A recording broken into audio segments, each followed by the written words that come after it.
नमस्कार, सियासी अखाड़ा देख रहे हैं आप। मैं हूं आपके साथ वरुण गोयल। हरियाणा के सोनीपत में कांग्रेस ने संविधान बचाओ रैली की।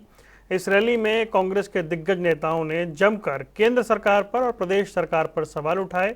भूपेंद्र सिंह हुड्डा हो या प्रदेश अध्यक्ष उदय भान हो, उन्होंने बार बार इस बात को दोहराया कि लोकतंत्र जो है वो कमजोर हो रहा है। पहली रैली का नाम संविधान बचाओ रैली था, तो हम समझने की कोशिश करेंगे कि क्या वाकई संविधान खतरे में है या फिर जो पार्टी पहले सत्ता में थी अब विपक्ष में है, उसे ऐसा लग रहा है कि उसके विपक्ष में आने की वजह से लोकतंत्र खतरे में आ गया है। चर्चा करेंगे। पहले एक रिपोर्ट आपको दिखाएं, उससे पहले आपको सुनवाते हैं कि क्या कुछ भूपेंद्र सिंह हुड्डा ने कहा, क्या कुछ उदय भान ने कहा।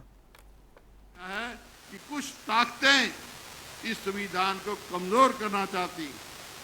आज मैं एक बात कह के जा रहा हूं, मैं किसी का व्यक्तिगत विरोध कभी नहीं करता, लेकिन मैं अपने तजुर्बे से और अपने मन की बात आपको कह के जा रहा हूं।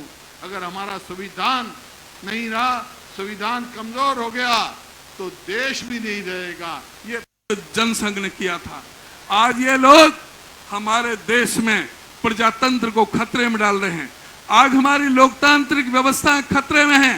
जो बाबा साहब ने संविधान को बचाने के लिए, प्रजातंत्र को बचाने के लिए जो संवैधानिक जो व्यवस्थाएं की गई थी, चाहे वो जुडिशरी की है, चाहे वो इलेक्शन कमीशन की है, चाहे वो सीएजी की है, चाहे वो सीबीसी की है, चाहे वो सीबीआई है, चाहे ईडी है, चाहे कोई और दूसरी जो समाज में जो व्यवस्था की थी, आज उनके अस्तित्व पर खतरा। और चलिए चर्चा करेंगे। कई खास मेहमान हमारे साथ जुड़ रहे हैं। फिलहाल हमारे साथ सत्यव्रत शास्त्री भारतीय जनता पार्टी का पक्ष रखने के लिए जुड़ गए हैं। बलविंदर सिंह आम आदमी पार्टी से जुड़ गए हैं। इसके अलावा दो और खास मेहमान मनीष खटाना और रजवंत दहीनवाल हमारे साथ जुड़ेंगे।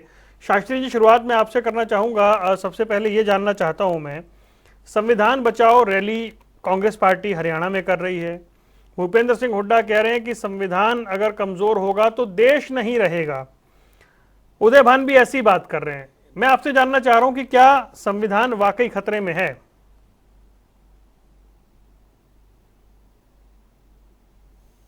शास्त्री जी, आवाज मिल रही है आपको? चलिए, शास्त्री तक आवाज नहीं पहुंच रही है, उनसे भी जुड़ेंगे। बलविंदर सिंह के पास चलते हैं। बलविंदर, कांग्रेस जो बात कह रही है, कांग्रेस और बीजेपी के बीच जिस तरह की नोकझोंक रहती है, आप लोग कहते हैं कि ये दोनों एक साथ हैं, मिले हुए हैं।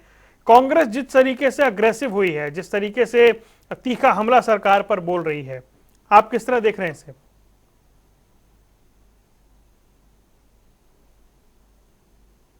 कि जो हुड्डा साहब हैं वो 9 साल से तो बोले ही नहीं है, और उसके बावजूद अब जब यहाँ पे शुरू हुए हैं अपना ये जो रैली शुरू हुई है, ये 1 साल पहले शुरू हुई है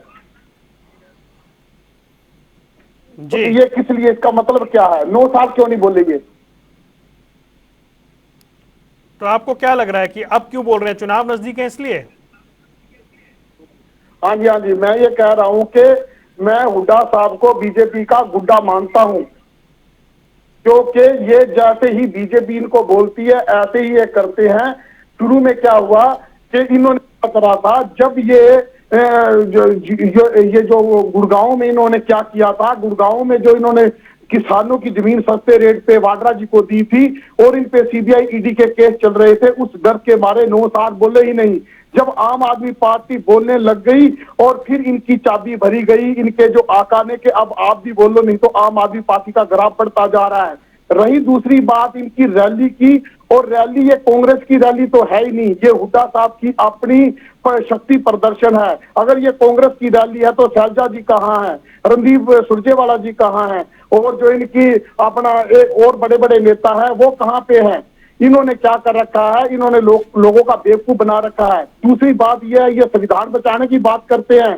करनाल में ये खट्टर साहब से पूछते थे कि खट्टर साहब आपको कौन सा कैंडिडेट चाहिए, जो कैंडिडेट करनाल से लड़ता था उसको असंध भेज दिया, और जो असंध से चुनाव लड़ने की तैयारी करता था उनको करनाल भेज दिया। आज तक गुड्डा की तरह इनका काम था, वही काम इन्होंने करा है। और दूसरी बात है, अब तो इनके ढकोसले हैं, कभी ये सरपंचों के समर्थन में आ जाते हैं, उनको ये पावर देने के लिए आ जाते हैं। मैं इनसे पूछना चाहता हूं, जब आपके राज में यहाँ पे पार्षद नगर निगम के सामने बैठे थे कि आप हमें एक लाइट लगाने की परमिशन दे दो, उस टाइम इन्होंने एक लाइट लगाने तक की पावर पार्षदों को नहीं दी थी। ठीक ये है। कभी ओपीएस से जो पुरानी पेंशन बहाली की बात करते हैं, पुरानी पेंशन बहाली के लिए लोग इनके खुशामद करते रहे। 10 साल तक इन्होंने जो बीजेपी ने लागू करा था वही इन्होंने आगे लागू कर ठीक दिया, है, जबकि ठीक है बलविंदर बंगाल में भाई, लागू नहीं मैं हुआ आता हूँ था। आपके पास, अब दोबारा तो- दोबारा लौटूंगा और मेहमानों के पास चलते हैं।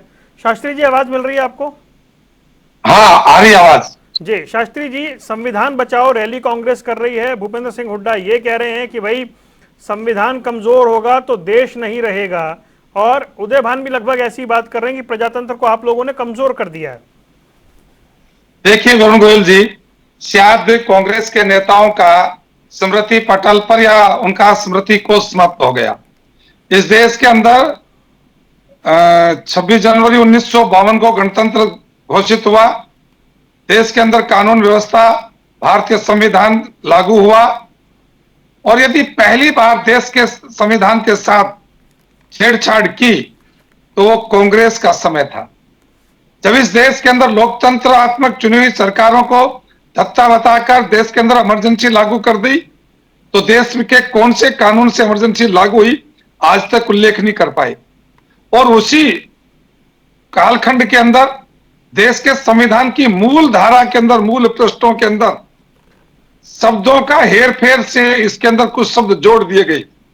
संविधान खतरे में उस दिन था, और संविधान के 2013 तक देश की आजादी के बाद कितने संशोधन कांग्रेस पार्टी ने उसमें किए, या उनकी आवश्यकता थी तो किए, या उसकी आत्मा को मारने के लिए किए, कैसे किए, उसका जवाब न तो हुड्डा साहब के पास था, न उदय भान जी के पास था, और न आज कांग्रेस का कोई प्रवक्ता बैठा होगा वो इस बात को स्पष्ट करेगा कि Indira is Congress, Indira is India, India is Indira, ये कहने वाले कांग्रेस के नेता होते थे।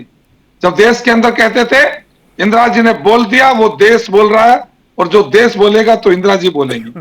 ये वो लोग हैं जिन्होंने देश के संविधान के साथ कितनी बार उसके साथ अत्याचार कहेंगे, या जिस भाषा में कहते हैं कि बचाने की बात कर रहे हैं, उन्होंने उस संविधान की आत्मा को कितनी बार कचोटा होगा, कितनी बार मारा होगा, इसकी गणना उनसे पूछनी चाहिए। आज किस कारण से लोकतंत्र की जो खतरे में बताते हैं, आप देखिए कांग्रेस के शासन के दौरान कितने लाख राजनीतिक विरोधी कांग्रेस के कितने सालों तक जेल में थे, कितने लोगों की अंतिम सांस कठोर यातनाओं के कारण से जेलों के अंदर ही चली गई, कितने लोगों को उस समय नो वकील, नो अपील, नो दलील के नाम से अंदर कर दिया गया। जिसको मर्जी ठाया उसको भीतर कर दिया, उसको अपील की भी उस समय हेल्प नहीं मिलती थी, वकील किया नहीं जा सकता था। आज आप किस मुंह से कह रहे हैं कि इस देश के अंदर लोकतंत्र खतरे में? एक भी कोई घटना, एक भी किसी राजनेता को उसकी बगैर इंक्वायरी के, बगैर उसकी जांच के किसी को पहुंचाया? वर्षों वर्षों तक कांग्रेस के नेता आज जमानत पर घूम रहे हैं, एक एक केस की बजाय 2-2, 3-3 केसों में जमानत पर हैं, और वो कहते हैं कि संविधान खतरे में है। संविधान खतरे में नहीं वरुण जी, इस देश के साथ लूट खसूट और संविधान की आत्मा को मारने वाले कांग्रेस और कांग्रेसी लोगों की का समाप्त होने का समय आ गया है। ठीक है, कारण मैं शास्त्री जी इस फिर देश आऊंगा। के मुख्य, हालांकि अभी कांग्रेस के प्रवक्ता पता नहीं वो आज जुड़ क्यों नहीं पा रहे हैं, एक बार उसे चेक भी कराते हैं। रजवंत भाई, ये जो कांग्रेस अभी हम देखते हैं विपक्ष आपके समक्ष, या जो आज का जो कार्यक्रम है, क्या कांग्रेस अग्रेसिव हुई है हरियाणा में?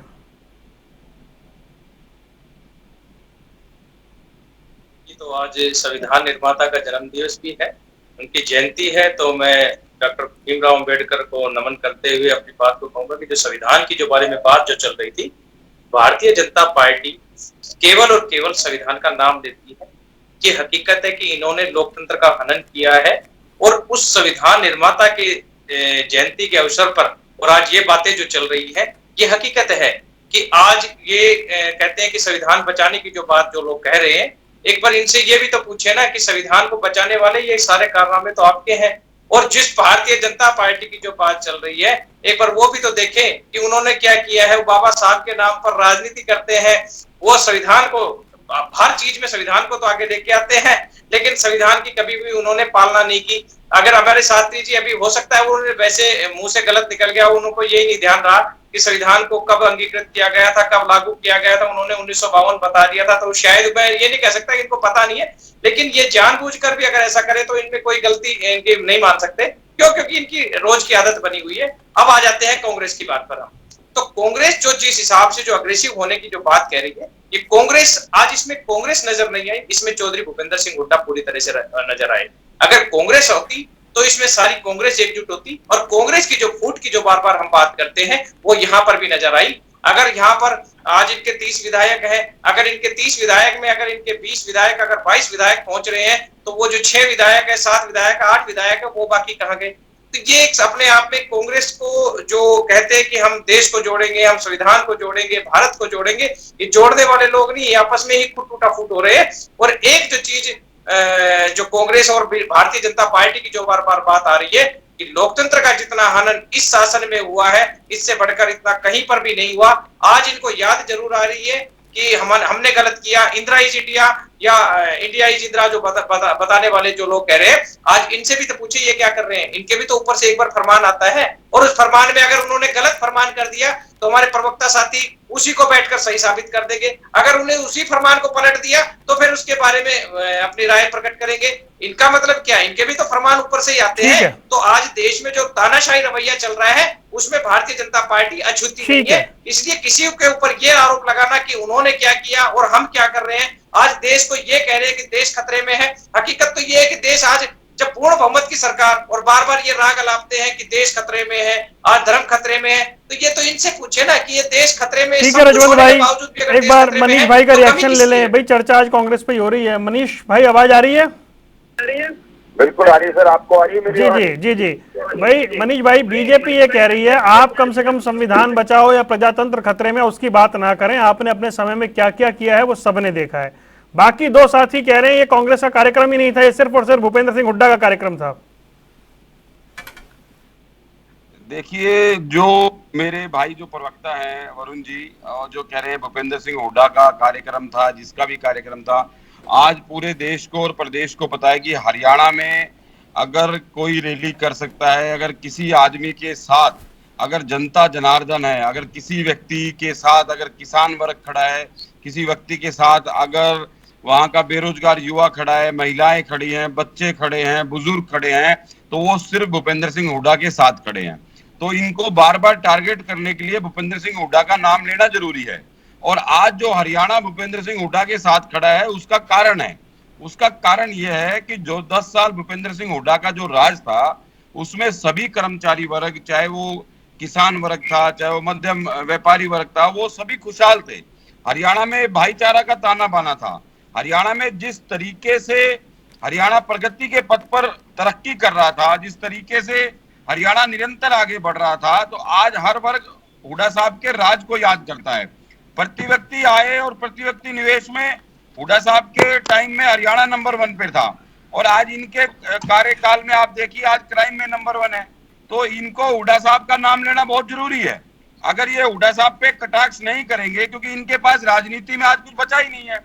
और जो ये रैली कह रहे हैं कि ये हुड्डा साहब की रैली थी, अगर विपक्ष में होने के नाते और अगर हम आज लोकतंत्र बचाने की बात करते हैं, आप देखिए ईडी ने 10 साल कांग्रेस के राज में कितने छापे मारे।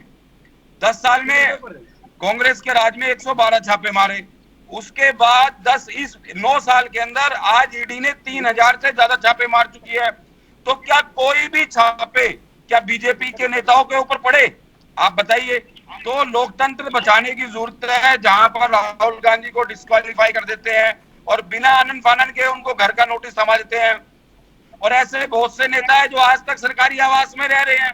तो लोकतंत्र बचाने की जरूरत है। जो बाबा भीमराव अंबेडकर जी ने जो संविधान जो बनाया था, पालन करने की जरूरत है। बाबा भीमराव अंबेडकर के सिद्धांतों पे चलने की जरूरत है।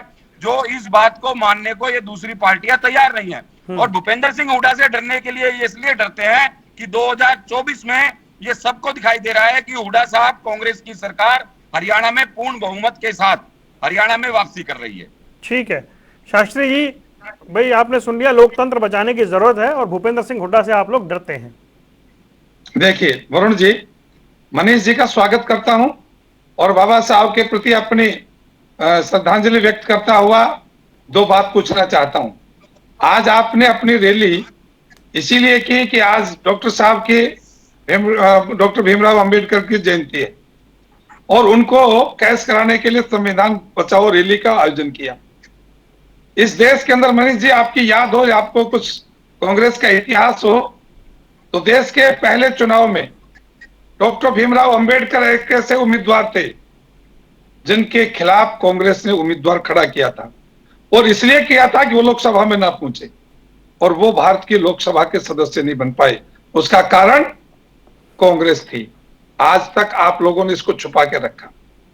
आप लोगों ने इतने सालों तक सत्ता में रहते हुए संविधान के प्रति जितनी निष्ठा और जितनी मेहनत करके उन्होंने इसका एक लोकार्पण करके देश को सौंपा, उस भीमराव अंबेडकर के प्रति आपका एक शब्द कभी अपने शासनकाल में नहीं निकला।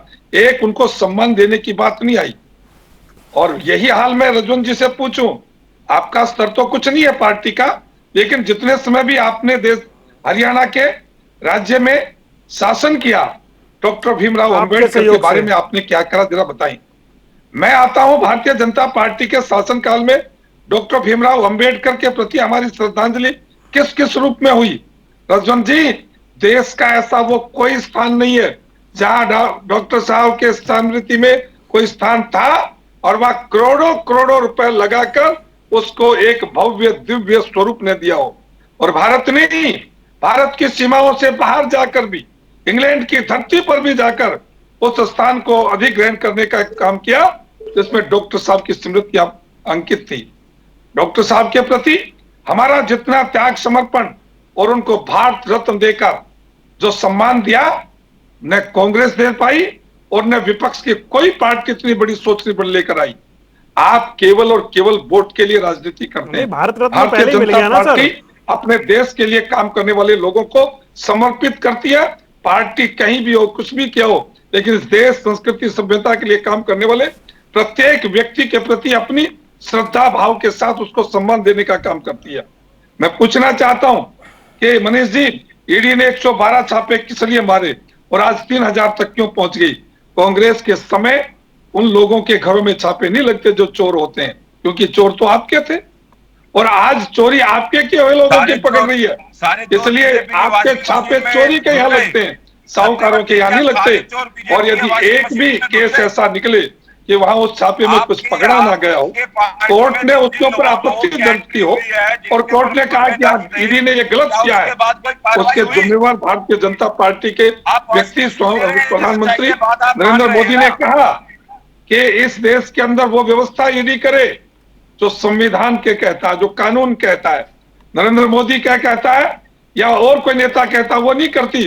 वो कानून क्या कहता है देश का, संविधान क्या कहता है देश का, उसको करने के लिए आग्रह किया जाता है। और आपके समय आपके मनीष जी धैर्य रखो, मनीष जी धैर्य रखो, मनीष जी धैर्य रखो। 75 का वो कालखंड, वो काला अध्याय लोग भूले नहीं है। वो जेल की यातनाओं को सहने वाले परिवार और परिजन आज भी भारत की माता को नमन करते हो, जीत के अपने बुढ़ापे में याद कर रहे हो। उनके 2-2 साल खंड काल कोठरियों में भी थे और कांग्रेस के अत्याचारों को सहन करके भी थे। कुछ लोगों ने आशा ही छोड़ दी थी कि इस देश के अंदर अब हम बाहर निकलेंगे। इसलिए आप याद रखो, कांग्रेस के पाप को जनता ने समझ लिया। ये कहता है कि पुलवामा के नाम ठीक है, पर वोट मांगो। अच्छा रुकिए, ये देश का कानून कहता है। शिक्षा और स्वास्थ्य के नाम पर आज आप अरे आप धैर्य रखो। आपके कांग्रेस की रैली में आपके नेताओं ने जो बयान दिया उसका तो पोस्टमार्टम मैंने शुरू ही नहीं किया है, अभी तो उसकी पृष्ठभूमि पर ही बोल रहा हूं मैं। आपके आयोजन के औचित्य पर ही प्रश्न चिन्ह उठा रहा हूं। आप उस औचित्य को ठीक करिए, फिर आज आपके नेताओं ने जो कहा उस पर तो चर्चा थोड़ी देर में कर लेंगे, अभी जल्दबाजी नहीं है। अच्छा रुक जाइए, एक बार बलविंदर के पास चलते हैं, एक बार आम आदमी पार्टी का पक्ष ले लें। रुकिए मनीष भाई,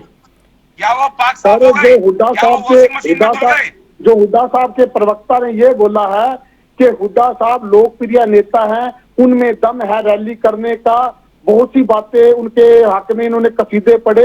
अगर हुड्डा साहब में इतना ही दम है जो पार्टी का शिष्टाचार भूल गए हैं, तो वो अकेले होके इलेक्शन क्यों नहीं लड़ते? उनको कांग्रेस की क्या जरूरत है? क्यों टांगे खींचने वालों के साथ रहते हैं? इनको लगता है शैलजा जी टांगे खींच रही है, किरण टांगे खींच रहे हैं और सुरजेवाला जी टांगे खींच रहे हैं, तो उनके साथ क्यों रहते हैं? इनको अपने आप पे इतना ही भरोसा है, जिसके कारण ये कांग्रेस को आज भूल ही गए हैं। तो कांग्रेस का निशान क्यों लगाया है? इसलिए कांग्रेस का निशान लगा के घूमते हैं। और रही बात लोकप्रियता की, तो हुड्डा साहब के कार्यकाल में सबसे ज्यादा स्कूलों का जो शिक्षा का विनाश हुआ है, आप देखते हो सबसे ज्यादा जो विनाश हुआ शिक्षा का इन्होंने करा है।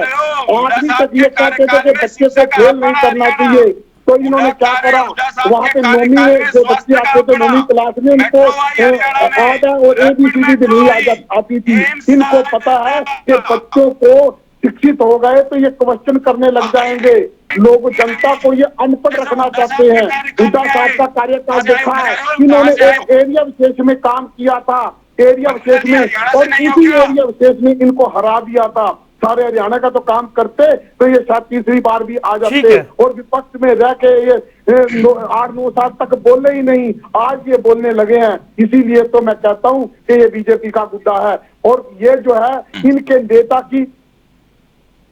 नेता की सदस्यता कम कर दी गई, इनके नेता की सदस्यता कम कर दी गई, और सदस्यता कम उसके बारे में भी ये नहीं बोले, उसके बारे में भी केजरीवाल नहीं, तो आज भी बोले हैं भाई, ऐसा नहीं, आज भी रैली में बोले हैं, ऐसा नहीं है। आज बोले हैं सर, आज बोले हैं ना, उस टाइम क्यों नहीं बोले? उस टाइम भी बोले थे, पार्टी बोली उसके बाद बोले।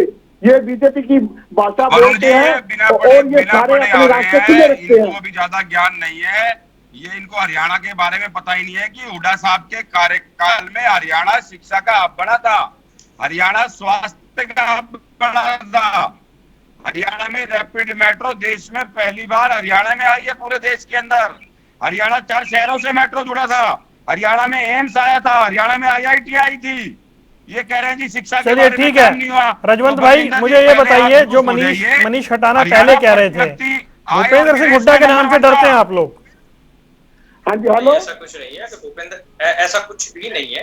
भूपेंद्र सिंह हुड्डा जी के बारे में अभी एक बार बताना, 67 सीटें आई थी इनकी 2005 में, उसके बाद इनकी 40 सीट के आ गई। मुख्यमंत्री भी तो रहे थे ना, और मुख्यमंत्री रहने के बाद उनके 40 के बाद उनकी फिर 15 सीटें भी आई थी। भूपेंद्र सिंह हुड्डा के बारे में इस प्रकार की बातें करके ये बरगलाने का काम ना करे। और डरने की बात ये है, भूपेंद्र सिंह हुड्डा से कोई डरे ना डरे, लेकिन आज ये हालात है कि चौधरी भूपेंद्र सिंह हुड्डा भारतीय जनता पार्टी से डरते हैं, और वो शायद इसी वजह से आज इतना मजबूत विपक्ष हो गया। और इतना मजबूत विपक्ष होने के बाद भी और अब इस प्रकार के जो कार्यक्रम आयोजित कर रहे हैं, अगर ये शुरुआत में अगर ये कार्यक्रम आयोजित करते तो कोई दिक्कत नहीं आती। ये अपने निजी कार्यक्रम आयोजित करते हैं, अपनी ताकत का एहसास, अपना वर्चस्व दिखाना चाहते हैं, लेकिन अगर ये जनता की आवाज को कहीं रखने का काम करते, जनता की तो 3 साल 3.5 साल बीत गए, जनता की तो इन्होंने कभी सुनी ही नहीं, और ना ही जनता के बीच में गए। अपना वर्चस्व कैसे बनाए, सिर्फ अपने बेटे को कैसे स्थापित करे, वहां पर इनका ध्यान केंद्रित रहा है। आज एक समय आपको भी पता है, एक समय ऐसा होता था कि कांग्रेस में राम इंद्रजीत सिंह होते थे, चौधरी वीरेंद्र सिंह होते थे, चौधरी रणजीत सिंह होते थे, अशोक तंवर जी होते थे, कुलदीप बिश्नोई जी होते थे। आज वो कांग्रेस है कहाँ? वो खत्म हो चुकी है ना। आज केवल भूपेंद्र सिंह हुड्डा बचे हैं, और भूपेंद्र सिंह हुड्डा का नाम अगर हम एक साइड में कर दें तो कांग्रेस कहाँ है? मनीष भाई सुन लो ना, मनीष भाई, इस प्रकार से मेहनत से, अपनी लगन से, और आज ये हकीकत है चौधरी भूपेंद्र सिंह हुड्डा जो आज चल रहे हैं, अपने कहीं ना कहीं भारतीय जनता पार्टी के इशारे पर काम कर रहे हैं। उनके जो जमानत पर जो चल रहे हैं वो उतना ही बोलते हैं जितना भारतीय जनता पार्टी उनको बोलती है, इससे ज्यादा कुछ नहीं करते।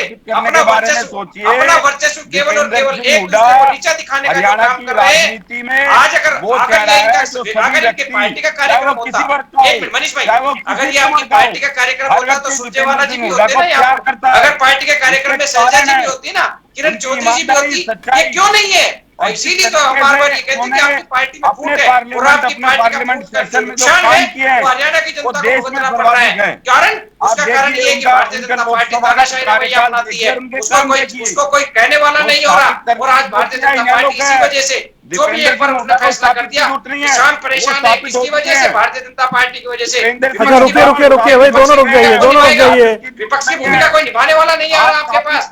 इसीलिए चौधरी अभय सिंह चौटाला जब विधानसभा में विपक्ष की भूमिका निभाते हैं तो कहीं ना कहीं उनको बाहर करने का काम कर दिया जाता है, और चौधरी भूपेंद्र सिंह हुड्डा ये देखकर खुश होते हैं कि अब हमारे ऐसा काम हो गया कि अभय सिंह चौटाला के सामने हम तो बोल पा नहीं रहे थे, अब पीछे से सरकार अपना काम करे, हम अपनी फॉर्मेलिटी पूरी करें। आज के हालात ये बने मनीष भाई, आज हकीकत में अगर अच्छा दोनों रुक जाइए भाई, दोनों रुक जाइए, मैंने बहुत समय दिया, दोनों रुक जाइए। बीच में बोलकर सिर्फ और सिर्फ ये दिखाया है कि कोई कुछ कह ना पाए, इसके अलावा इनके पास कोई भी नहीं था।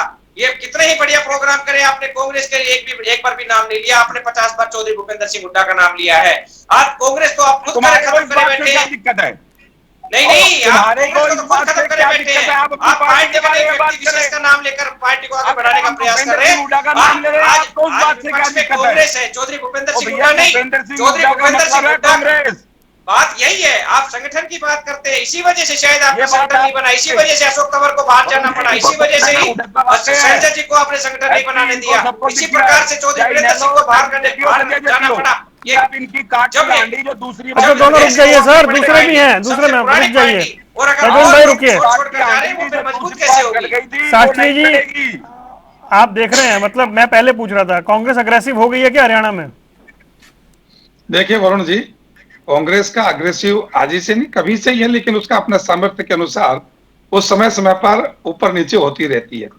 और अग्रेसिव का होना और अग्रेसिव के लिए काम करना, ये दोनों अलग अलग चीजें हैं। अग्रेसिव किस लिए हो रहे हैं?